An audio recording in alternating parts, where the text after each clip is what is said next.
भाइयों नमस्कार, जय माता दी। हम आपके लिए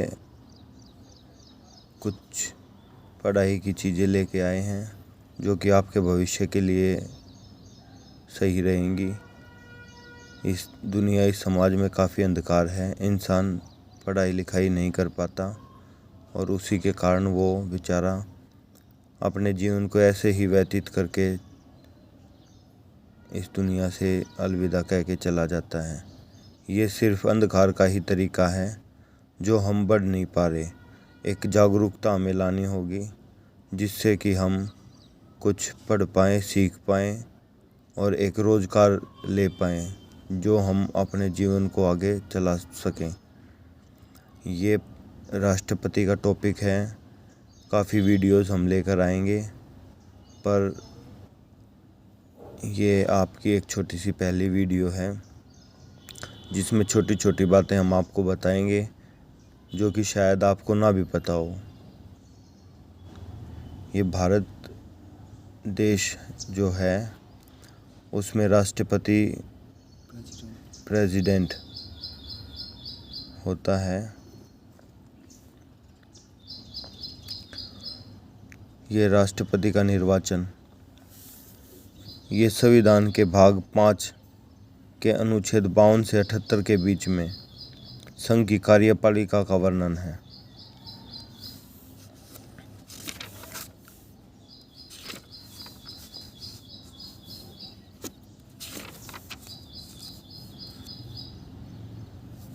और दोस्तों, इसमें सबसे ज़्यादा इम्पोर्टेंट क्या होता है, ये अनुच्छेद।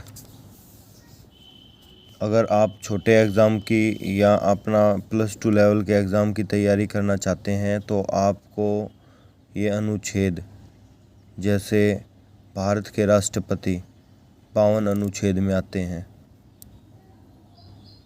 और राष्ट्रपति शपथ कब लेता है, ये अनुच्छेद 60 में लेता है, 60। भारत के राष्ट्रपति पर महाभियोग चलाया जाता है जो 61 अनुच्छेद में है। तो ये दोस्तों, ये कुछ अनुच्छेद हैं जिससे जो हमारे कुछ एग्ज़ामों में आते हैं, जैसे SSC MTS, Delhi police constable, Delhi police driver exam और SSC के CPO CGL मोस्टली एग्ज़ामों में ये आ जाते हैं। अब छोटा हम राष्ट्रपति के बारे में आपको कुछ बताते हैं जिससे आपको कुछ पता चलेगा। इसके अलावा एक ये छोटी ही चीज़ और है, राष्ट्रपति कौन कब बना और कब बना। 1952 में जब हमारा देश आज़ाद हुआ था, 1952 में पहला राष्ट्रपति बनाया गया डॉक्टर राजेंद्र प्रसाद, जिसका मुख्य प्रतिद्वंदी था KT शाह। ये बारीकी चीज़ें हैं, वैसे हमें एक बार पढ़ लेना चाहिए कि ये कौन था, क्या था, कहाँ था, कितने मतों से ये विजयी हुआ। दूसरा कार्यकाल भी 1957 में डॉक्टर राजेंद्र प्रसाद ने ही जीता। राष्ट्रपति का 5 साल का कार्यकाल होता है, जिसका प्रतिद्वंदी था NN दास, जिसको मात्र 2000 वोट मिले। उसके बाद 14वां राष्ट्रपति अपना 2012 में प्रणब मुखर्जी था। इसके बाद 15वां राष्ट्रपति आया जिसका नाम श्री रामनाथ कोविंद है।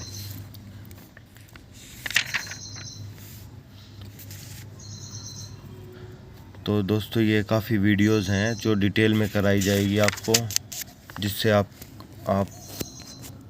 आगे बढ़ पाएँ, क्योंकि काफ़ी बंदे इन चीज़ों से अभीग रह जाते हैं।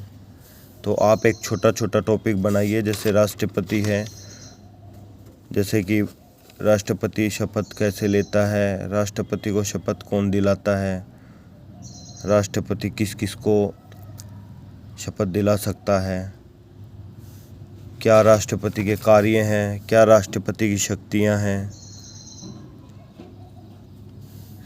आपको ये पता होना चाहिए, जो कि आपके एग्ज़ाम में काम आएगा। राष्ट्रपति की वीटो शक्ति। आज तक इंसान को ये नहीं पता कि वीटो पावर होती क्या है। इसका शॉर्टकट मीनिंग रोकना होता है।